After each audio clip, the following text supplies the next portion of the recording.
No améis al mundo, por Watchman Nee.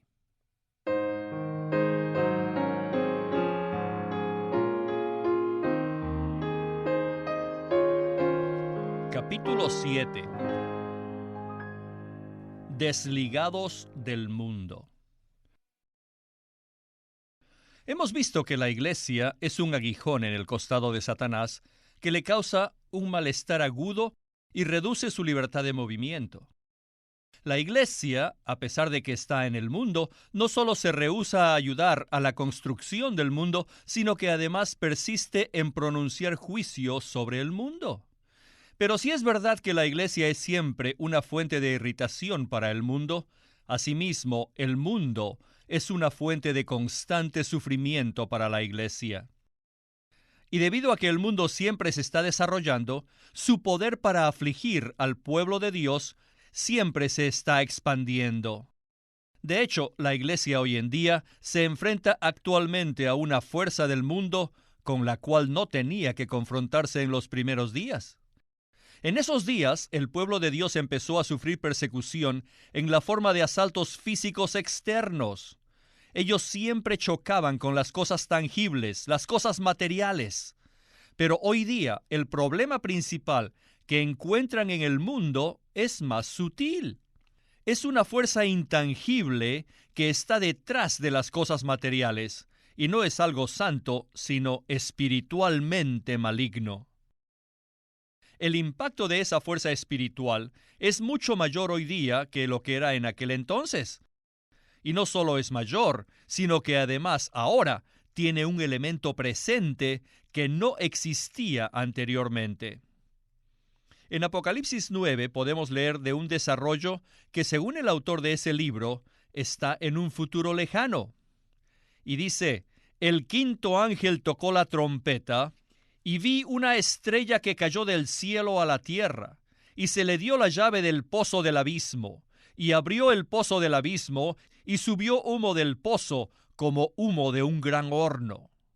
Y del humo salieron langostas a la tierra, y se les dio poder, como tienen poder los escorpiones de la tierra. Y se les dijo que no dañasen a la hierba de la tierra, ni a cosa verde alguna, ni a ningún árbol, sino a los hombres que no tuviesen el sello de Dios en sus frentes. Este es un lenguaje figurativo, pero obviamente la estrella que cae del cielo a la tierra se refiere a Satanás, y sabemos que el pozo del abismo es parte de su dominio. Podríamos decir que es su bodega. Por lo tanto, parece que al final de los tiempos serán liberadas sus fuerzas de manera especial y los hombres se encontrarán a sí mismos peleando en contra de un poder espiritual contra el cual nunca antes habían contendido. Ciertamente esto está de acuerdo con las condiciones actuales. Si bien es cierto que el pecado y la violencia se incrementarán como nunca al final de esta era, es aparente en la palabra de Dios que la iglesia no tendrá que luchar específicamente contra estas cosas, sino contra la atracción espiritual de las cosas sencillas y cotidianas. Como fue en los días de Noé, así también serán los días del Hijo del Hombre. Comían, bebían, se casaban y se daban en casamiento, hasta el día en que entró Noé en el arca y vino el diluvio y los destruyó a todos. Asimismo, como sucedió en los días de Lot, comían, bebían, compraban, vendían, plantaban, edificaban. Mas el día en que salió Lot de Sodoma, llovió del cielo fuego y azufre y los destruyó a todos. El énfasis que Jesús hace aquí no es que estas cosas como la comida, el matrimonio, el comercio, la agricultura y la ingeniería eran las características sobresalientes de los días de Noé y de Lot, sino que, de manera especial, ellas serán las características de los últimos días. El versículo 30 de Lucas 17 es la clave. Así será el día en que el Hijo del Hombre sea revelado. Todas estas cosas no son pecaminosas en sí mismas, sino que simplemente son cosas del mundo. En toda su vida, ¿alguna vez le ha prestado tanta atención a la buena vida como ahora? La preocupación especial de los hijos de Dios ha llegado a ser el alimento y el vestido. ¿Qué comeremos? ¿Qué beberemos? ¿Qué nos pondremos? Para muchos, este es el único tema de conversación. Existe un poder que nos obliga a considerar estas cosas. Nuestra misma existencia demanda que les prestemos atención. Y sin embargo, las Escrituras nos advierten que el reino de Dios no es comida ni bebida, sino justicia.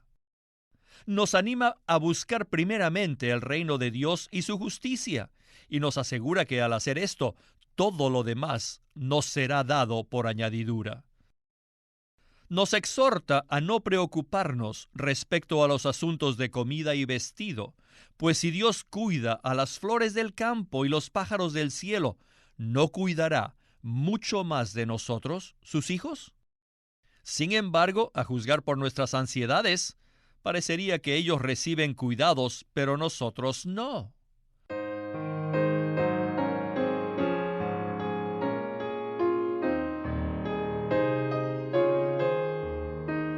Ahora, existe un punto que necesita un énfasis especial.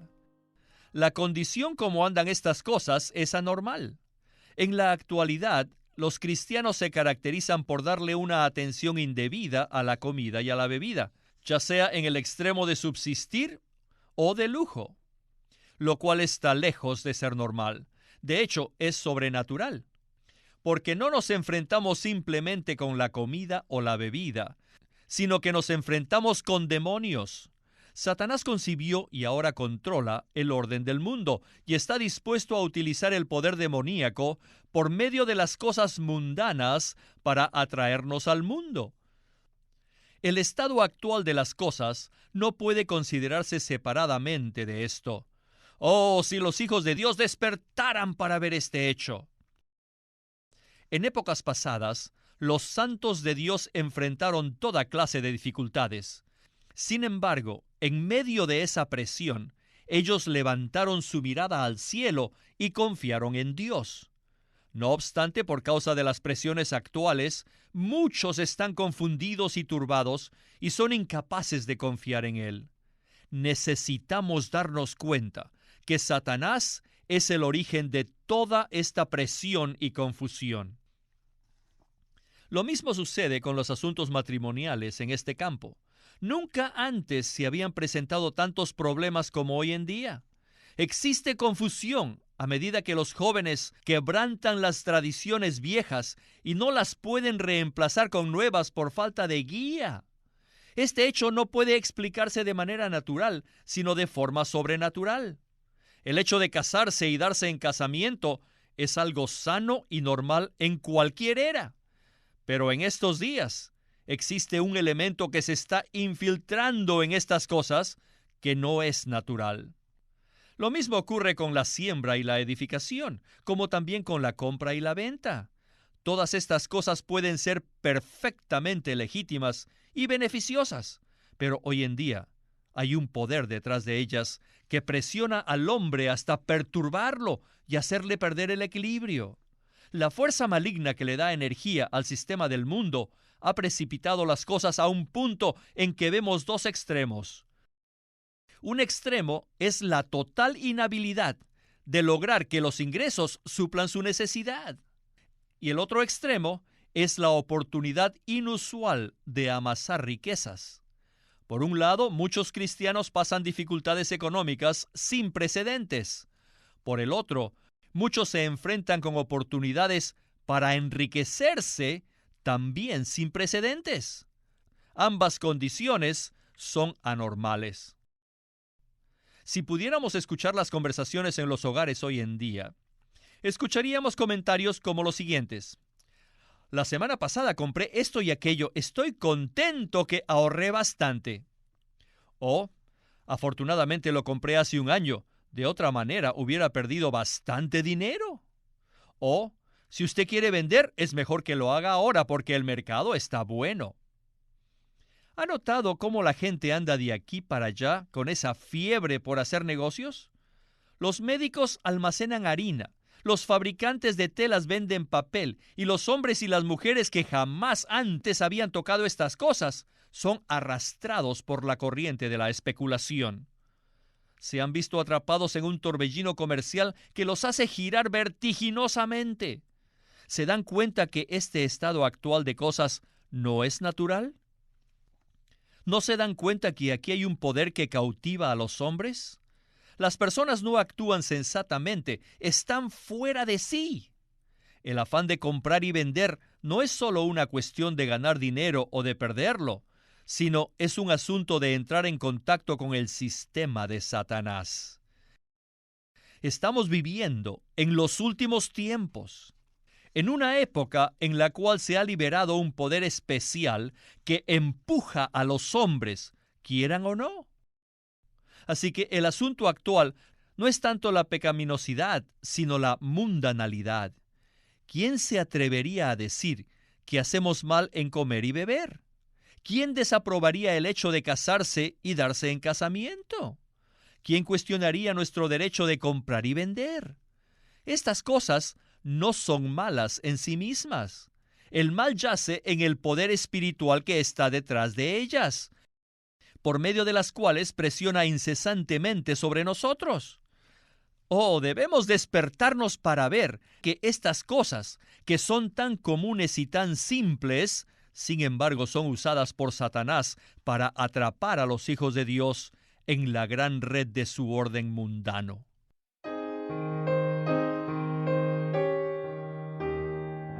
En Lucas 21:34 dice: Mirad también por vosotros mismos, no sea que vuestros corazones se carguen con disipación y embriaguez y de los afanes de esta vida, y venga de repente sobre vosotros aquel día como un lazo. Noten la expresión vida en las palabras de Jesús. En el Nuevo Testamento se utilizan 3 palabras en griego que se traducen vida.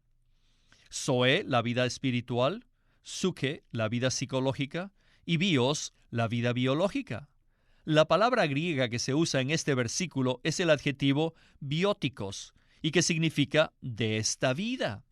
El Señor nos advierte del peligro que los afanes de esta vida nos abrumen, es decir, que nos aflijamos por las cosas tan comunes como la comida y el vestido que pertenecen a nuestra existencia actual en la tierra.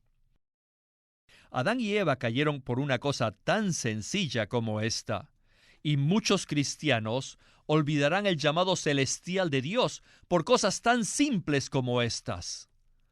Porque siempre es un asunto de dónde está nuestro corazón.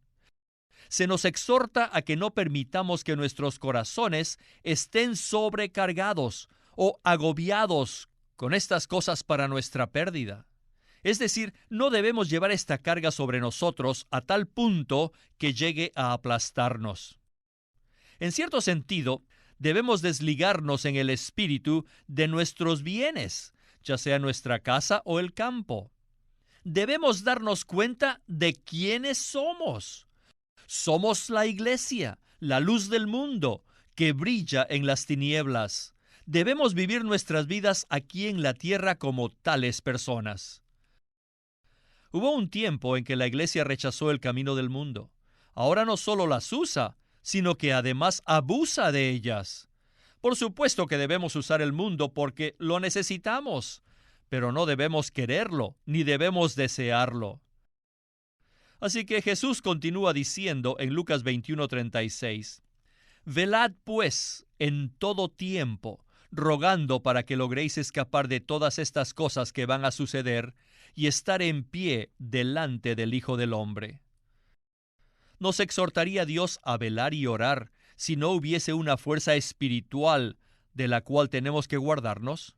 No nos atrevemos a tomar nuestro destino como algo que ocurrirá, sino que debemos estar alertas constantemente para que, por el Espíritu, no nos enredemos con los elementos de este mundo. Algunas cosas de este mundo son esenciales para nuestra existencia.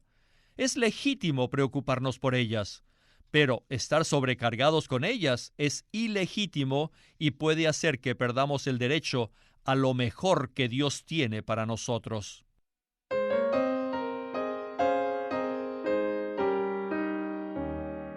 El libro de Apocalipsis sugiere que Satanás levantará su reino del anticristo en el mundo político, en Apocalipsis 13, en el mundo religioso, en Apocalipsis 17, y en el mundo comercial, en Apocalipsis 18. Sobre esta triple base de la política, la religión y el comercio, es donde su reino tendrá su última expresión violenta. En los últimos 2 capítulos, este reino aparece bajo la figura de Babilonia, la cual es el instrumento especial de Satanás. Es posible que Babilonia represente el cristianismo corrompido, tal vez la iglesia romana, pero más grande y más perniciosa que Roma es aquella que será juzgada debido a su comercio.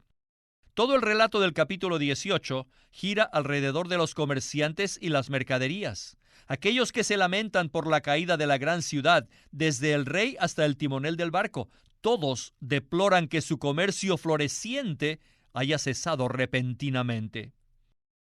Evidentemente, lo que hace que el espíritu de Babilonia florezca de nuevo no es la religión ni la política, sino el comercio, y por eso lamentan su caída. No nos atrevemos a afirmar enfáticamente que el comercio puro es algo malo, pero sí decimos, basados en la palabra de Dios, que sus comienzos están ligados con Satanás y su fin con Babilonia. Añadimos por nuestra propia experiencia que el comercio, más que cualquier otra cosa, es el área donde más corrupción hay.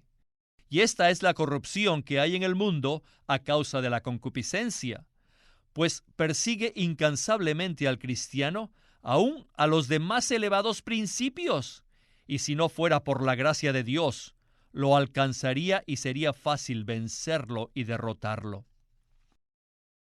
¿Somos sensibles a Babilonia? Los comerciantes lloraron, pero el cielo gritó, ¡Aleluya! Estos son los únicos aleluyas que se registran en el Nuevo Testamento. ¿Repetimos el eco de ellos?